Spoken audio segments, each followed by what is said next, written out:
Assalamualaikum warahmatullahi wabarakatuh. Sedulur sebangsa dan setanah air, jumpa lagi di channel Jagat Lupitu. Semoga dalam keadaan sehat, tak kurang satu apa, rahmah barokah salam Allah curahkan untuk kita semuanya. Guru Gembul saat wawancara lewat podcastnya menyampaikan beberapa hal terkait dengan polemik nasab yang saat ini berkembang menyebar luas, bahkan sumpah sampai dengan internasional.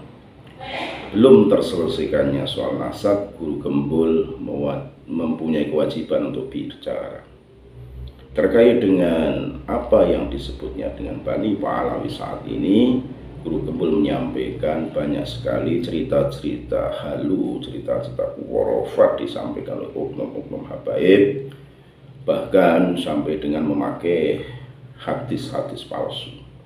Nah, inilah yang disayangkan oleh Guru Gembul lewat sebuah podcast dan menyampaikan bahwa selama ini Guru Gembul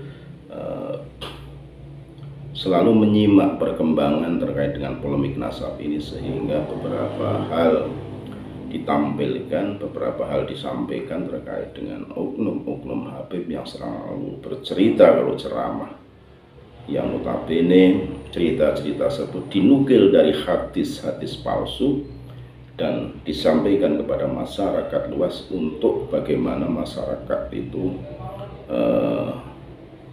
membeli cerita tersebut dengan sebuah mahabbah. Ini yang disayangkan oleh Guru Gembul.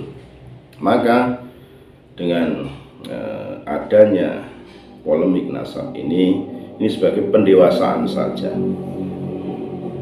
Kita selaku kreator menyampaikan apa yang disampaikan oleh para mereka yang saat ini sedang mengkaji tesis Bani Pahlawi. Bagi yang pro dan kontra kita sajikan, biar untuk wawasan masyarakat luas sebagai edukasi pembelajaran.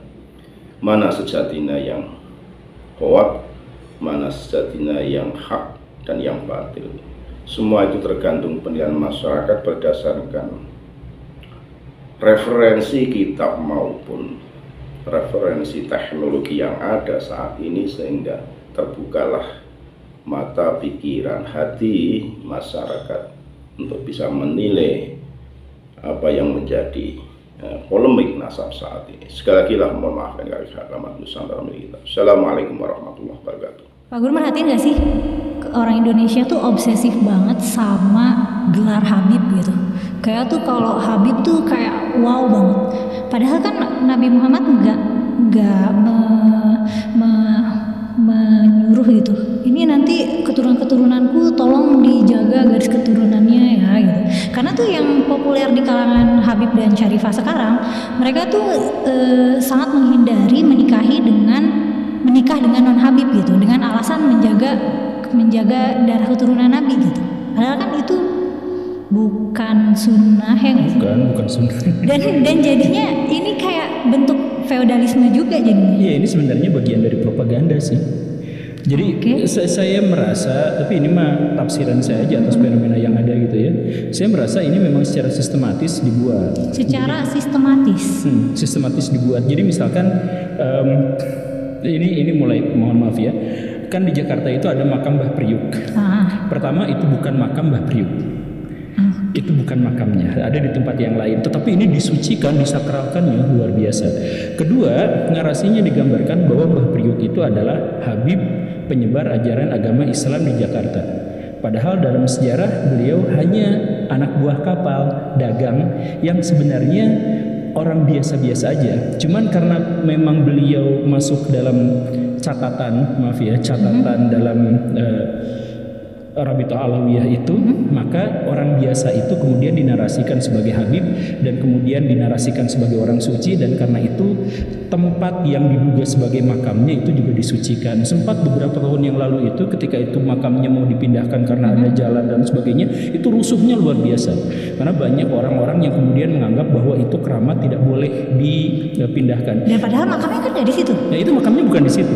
Nah, jadi kenapa bisa sampai seperti ini ya, karena ada propaganda. Jadi propaganda yang sistematis itu, misalkan, saya mohon maaf ya, tidak semua Habib Tetapi banyak di antara mereka yang kemudian menekankan hadis-hadis palsu atau doif untuk mengglorifikasi.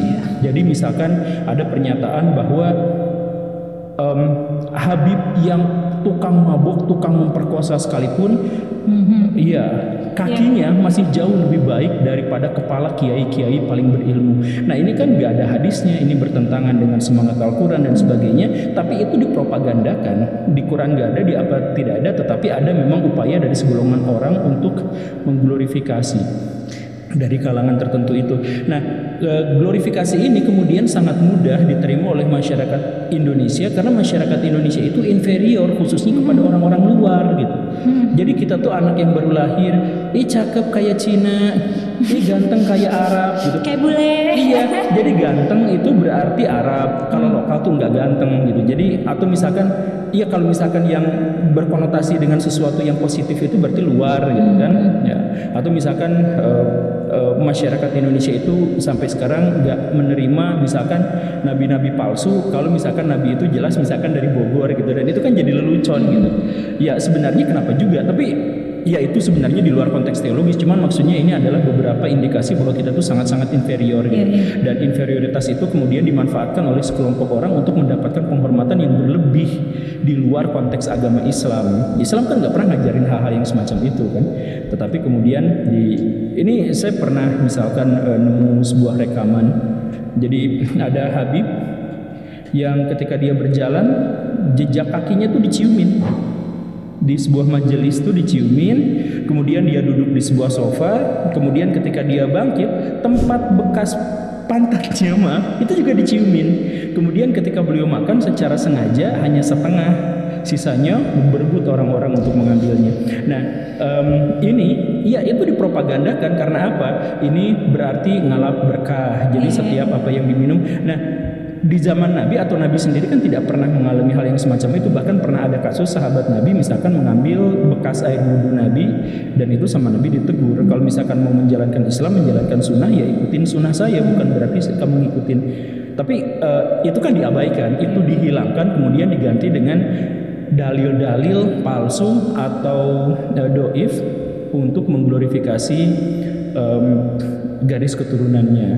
Misalkan bikin hadis palsu, siapa yang membenci Habib berarti dia pasti anak dari orang yang melakukan aktivitas seksual ketika sedang menstruasi. Iya kan, secara logis juga kalau sedang menstruasi gimana ceritanya punya anak gitu kan. Dan di zaman Nabi itu juga diketahui bagaimana ceritanya muncul hadis semacam itu. Tapi hadis-hadis palsu itu secara sistematis memang digembar-gemborkan gitu. Dan nikah dengan larangan untuk menikah dengan non Habib itu juga ada hadisnya ya, hadis palsu gitu. Ya hadis palsu. Nggak ada ceritanya. Jadinya kayak jadi ada dua pertanyaan nih. Apakah itu berarti kredibilitas Robito Alawiyah itu dipertanyakan, dan para habaib dan syarifah di Indonesia ini apakah mereka korban dari sistem atau mereka kayak ya menikmati konsekuensi propagandanya itu gitu? Ya, banyak di antara mereka yang sejak kecil mereka kakinya dicium, sejak kecil mereka cium tangan padahal masih kecil. Nah karena itu ketika dia sudah besar dia benar-benar mengharapkan itu gitu. Jadi dia sudah terbiasa untuk melakukan hal yang semacam itu gitu. Dan beliau akan sangat marah ketika ada orang yang berdiskusi dengan dia kemudian tatap menatap, karena itu tidak sopan pada Habib. Kenapa seperti itu? Bukan karena dalil Quran, tidak ada itu dalil Qurannya, tidak ada dalil hadisnya, tidak ada periwayatan dari sahabat, tapi mereka melakukan itu ya karena dipropagandakan bahwa adab yang baik pada Habib adalah kalau misalkan bertemu kita tidak boleh berjalan menghadapinya. Kalau misalkan meninggalkan mereka berarti kita harus mundur jalannya, tidak boleh membelakangi. Kalau mungkin sih duduknya jalannya jalan bebek, dan mereka diajarkan semacam itu demi mendapatkan keberkahan. Nah kalau sejak kecil banyak para Habib yang diperlakukan seperti itu, ya wajar kalau misalkan ketika dewasa juga mereka pengen seperti itu. Dalam konteks itulah mereka akhirnya menjadi korban gitu. Dan kalau misalkan bertanya soal apakah kredibilitas Robito Alawiyah, ya kan Habib itu bukan hanya yang dicatat sama Robito Alawiyah. Cuman yang memang katanya punya catatan paling lengkap ya Robito Alawiyah. Cuman catatan terlengkap yang mereka maksud juga kan sebenarnya baru dicatat awal abad ke-20 tahun 1900-an. Jadi secara historis tidak mungkin dipertanggungjawabkan. Jadi kalau misalkan mau debat dalam metodologi sejarah, tentu saja kita tidak akan bisa menemukan legitimasi kesucian dari Habib-Habib yang dimaksud itu, khususnya dalam Arabito Alawiyah. Kalau mau konteksnya adalah metodologi sejarah atau kritik sumber gitu. Padahal kan kayak kesetaraan derajat tiap manusia di mata Tuhan itu kan kayak basic konsep yang dikenalin Nabi Muhammad awal-awal nyebarin Islam kan. Yeah. Maksudnya itu juga kenapa ajaran Islam tuh laku banget di situ di Betul. tanah Arab yang masih hierarkal banget ini social structure-nya. Tapi dengan adanya glorifikasi gelar Habib yang sekarang itu jadi kayak menjauh dari basic konsep yang diajarin Nabi itu Ya memang jauh, sangat jauh dari ajaran agama Islam, karena memang pada akhirnya ya misalkan seperti hal yang sederhana. Jadi kalau misalkan Nabi ada dalam masalah-masalah tertentu, maka Nabi akan mengumpulkan para sahabatnya untuk bermusyawarah. Kemudian para sahabat itu akan bertanya, ya Nabi, apakah ini adalah wahyu ilahi atau pendapat Anda pribadi? Kan itu umum ya, seperti itu para sahabat itu. Dan ketika Nabi mengatakan bahwa ini adalah pendapat pribadi saya, itu perdebatan terjadi di situ. Bahkan pendapat-pendapat Nabi itu dikritik, bahkan kritiknya kadang-kadang juga dalam tanda kutip ya kurang ajar gitu. Dan dalam perdebatan itu Nabi duduk melingkar bersama para sahabatnya, tidak ada yang lebih tinggi dan tidak ada yang lebih rendah, dan Nabi kadang-kadang juga merendahkan dirinya misalkan dan sebagainya. Nah, itu adalah semangat Islam tradisi awal. Tapi sekarang para Habib itu ya kondisinya adalah untuk mendapatkan berkah, untuk mendapatkan syafaat Nabi. Mereka bikin hadis bahwa mereka bisa mengeluarkan syafaat di hari akhir, atau misalkan mengeluarkan pernyataan lah, bukan hadisnya, mengeluarkan pernyataan bahwa mereka bisa memberikan syafaat gitu, dan hal yang semacam itu, sehingga menjadi benar-benar sistem kasta itu terjadi di sini gitu. Jadi para Habib gelarnya suci karena darahnya tersambung dari Habib dengan yang mana sebenarnya itu belum tentu juga ya. Ya belum, misalkan tesnya, misalkan kita menggunakan metodologi yang lebih modern, misalkan tes DNA gitu kan. Ya ternyata kan mereka keturunan Pakistan, keturunan India. Yaman. Bukan Yaman, bahkan keturunan India. Jadi bahkan Arab pun jauh sebenarnya. Jadi Arab pun di bawah 20% gitu. Jadi kemungkinan Arab itu di bawah 20%. Jadi kalau misalkan di Arab itu kan ada keturunan Quraisy misalkan, itu sampai sekarang kan masih ada gitu, atau Houthi yang kemarin gitu kan. Nah, itu kan sebenarnya mereka juga punya catatan gitu. Nah, kalau misalkan yang Arabito Alawiyah ini tes versi DNA-nya dengan Bani Hashimi, Bani Quraisy yang ada di sana, yang keturunan-keturunan yang di Arab itu udah jauh banget gitu, udah gak bisa ditemukan atau sangat sedikit persentasenya untuk mendekati itu gitu. Kan ya mereka kemudian mengatakan bahwa ya kalau misalkan tes DNA kan tidak ada dalam Quran dan hadis, sehingga metodologi ya silahkan kalau memang tidak mau menggunakan itu, ya berarti menggunakan metode sanad yang biasa digunakan gitu kan. Tapi kan dalam kritik sanad juga mereka tidak dapat gitu. Atau misalkan kritik nasab, dikritik secara sanad juga lemah juga sanad gitu. Nasab maksudnya sanad nasab tidak ada juga, misalkan kitab sanad yang mengaitkan antara yang beneran dari titik Nabi gitu, atau seenggaknya Ali dan Fatimah sampai ya itu nggak ada. Dan kalaupun misalkan cek aja ya, kalau misalkan di sini ada catatan dari Arabito Alawiyah misalkan, saya mohon maaf ya kalau misalkan, atau catatan-catatan yang seperti itu, ayo kita analisis satu demi satu. Di situ ada banyak kejanggalan, misalkan soal usia, apa sih bunyi terus misalkan soal rentang usianya itu juga relatif aneh gitu. Jadi relatif anehnya itu adalah misalkan Habib-Habib yang terkenal yang ada di Indonesia itu ternyata adalah keturunan ke-37, 38, 39 dari Nabi. Padahal rentang usianya itu sekitar 1400, 1500 tahun. Itu seharusnya itu adalah keturunan ke-50 sekian. Iya. Nah, kecuali umurnya pada 100-an berapa. Nah, pas dicek ternyata banyak di antara mereka tuh yang baru punya anak misalkan umur 60 tahun, umur 50 tahun baru. Jadi ada catatannya memang, tapi si ini punya anak ke ini, Habib ini punya anak ke sini setelah rentangnya 50 tahun, 55 tahun. Dan rentang usianya tuh bulat gitu. 50 tahun, 40 tahun. Jadi bukan 41 tahun, 40. Ini selama 5, 6, 10 generasi saya kan pernah ngecek. Jadi itu kayak diisi-isi aja ya sih? Selama 10 generasi itu pas banget gitu. Ada yang memang misalkan 53 tahun, tapi berikutnya itu 47 tahun gitu. Jadi pas kalau misalkan dijumlahkan pas 100 gitu. Supaya pas tuh di keturunan 37, 38. Makanya silakan aja misalkan kita cek yang catatan-catatan itu. Nah itu ada kalau misalkan ya kita punya anak di usia 50 tahun itu sebenarnya masih wajar. Sangat wajar sebenarnya, bahkan usia 60 tahun juga masih wajar. Tapi kalau selama 15 generasi sama semuanya di atas 35 tahun kan aneh gitu. Maksudnya seperti itu. Misalkan dari Nabi ke apalagi terkenal kan suka nikah muda. Iya, apalagi terkenal suka nikah muda. Makanya dan mereka memang menganjurkan nikah muda. Jadi dalam kritik sanad nasab mereka bermasalah, tes DNA juga mereka menolak dan tidak mau. Ada yang dites DNA dan sudah ketahuan ternyata jauh banget dari Arab. Jadi metodologi apapun yang kita gunakan, mau yang modern maupun yang tradisional, ini bermasalah sebenarnya. Tetapi yaitu mereka kemudian mempropagandakan, dan hanya di Indonesia mereka kemudian mempropagandakan. Mereka itu siapa? Ya, Habib-Habib itu. Jadi tidak semua tentu saja ya, tidak semua Habib. Cuman dan saya juga mengenal misalkan orang-orang yang mengaku Habib tetapi tidak menjual hak kehabibannya gitu. Tapi ada yang secara konsisten dan terus-terusan mereka mengatakan bahwa jadi judul ceramahnya itu pasti tentang kemuliaan Habib. Oh iya sih. Jadi emang tujuan propagandanya itu untuk mengeksploitasi inferiority kompleksnya masyarakat. Iya, betul. Dan ini kemudian merambah pada pengubahan sejarah Indonesia. Jadi sejarah Indonesia berubah. Kemudian pembuatan makam-makam palsu. Ini sama MUI bahkan sudah diselidiki gitu. Jadi mereka bikin makam-makam palsu. Jadi misalkan ada makam tidak dikenal, kemudian batu nisannya langsung diganti dengan Habib anu apa.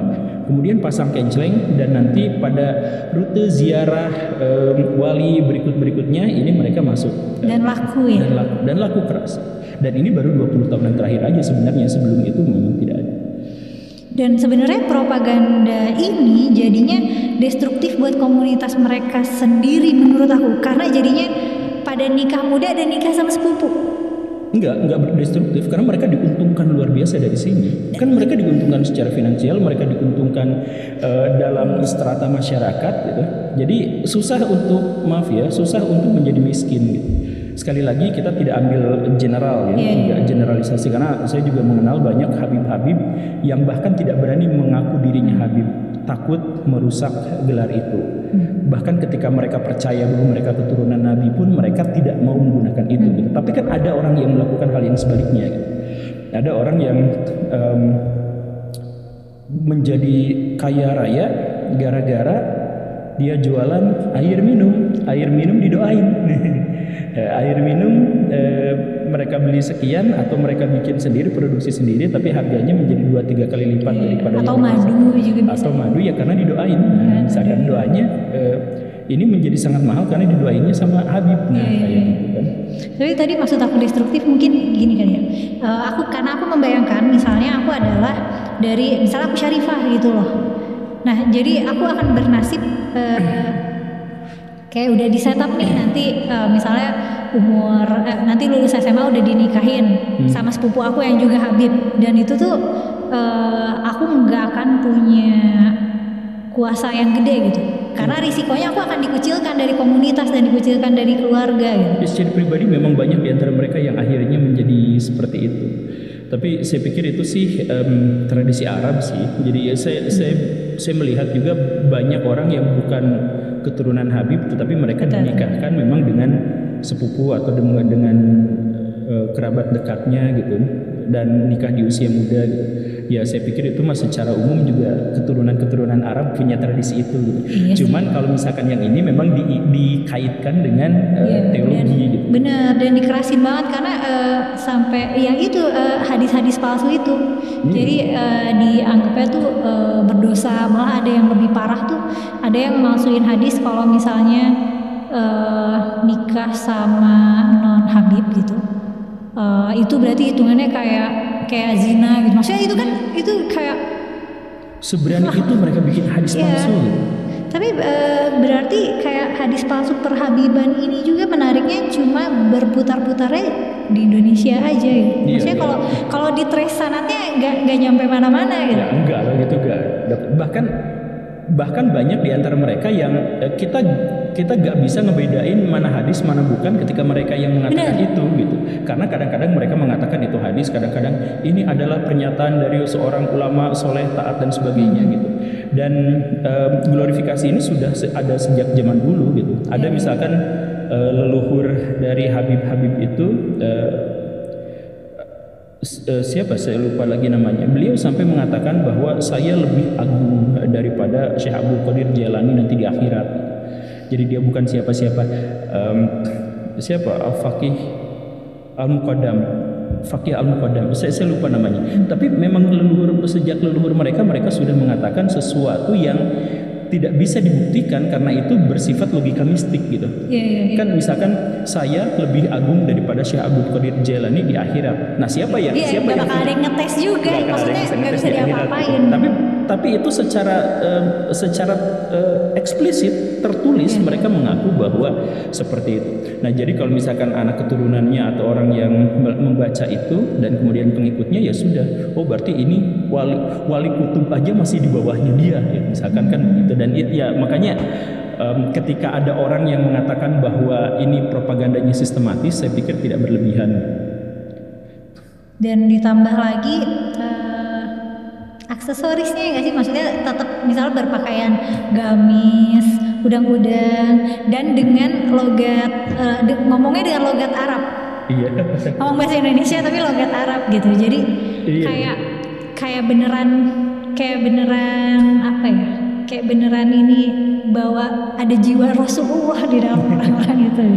Ada bahkan orang yang terindikasi, saya mohon maaf ya, misalkan punya gangguan tertentu, gangguan mental, itu sampai disebut wali gitu, hanya gara-gara dia mengalami gangguan mental. Gitu. Jadi dia kemana-mana misalkan nggak pakai pakaian, kemudian tidak. Itu sebenarnya dia wali. Tapi dia wali, ya semacam itu gitu. Jadi tahu dari mana itu? Ya pakai mistik tadi itu bahwa ya kan kita nggak tahu itu hanya ini saja. Buktinya apa? Dia kalau pipis tuh wangi gitu. Ya kalau pipis wangi itu kan sebenarnya gejala penyakit tertentu. Tapi karena mereka itu. Jadi kalau misalkan ada orang yang memiliki gangguan mental di antara mereka yang itu dikhawatirkan akan menurunkan derajat dari keluarganya, ya sudah dibalikin aja gitu bahwa ini adalah wali gitu sehingga perilakunya aneh gitu. Dari mana kita tahu? Ya tidak ada yang tahu karena ini hanya para wali saja yang mengetahui. Siapa wali yang mengetahui? Ya Habibanu ya balik lagi ke mereka lagi gitu. Dan berarti ini tuh kayak bentuk pengkultusan diri untuk bisa menggapai public trust yang naif ini. Iya, nah kenapa juga lakunya di Indonesia ya karena masyarakat Indonesia kena inferiority complex. Jadi masyarakat kita sejak awal ketemu orang asing, ketemu bule pasti langsung dan orang asingnya punya superiority complex. Iya, dan mereka karena mereka dianggap penyebar agama Islam dan sebagainya, ya akhirnya ya itu superioritas banget, kita inferioritas banget. Jadi klop banget dicocok ya. Itu guys, apakah kalian merasa inferior terhadap para habaib ini gitu? Tapi aku penasaran deh, menurut teman-teman yang nonton nih, gelar Habib tuh penting nggak buat kalian? Kayak seberapa penting? Kayak kalau denger oh ini dia gelarnya Habib gitu, apakah kayak langsung wah gitu, wah Habib gitu? Boleh komen di kolom komentar ya gitu. Makasih udah nonton sampai selesai. Makasih guru-guru udah jawab pertanyaanku yang terlarang dikit. Terlarang banyak. Sampai ketemu lagi di konten selanjutnya.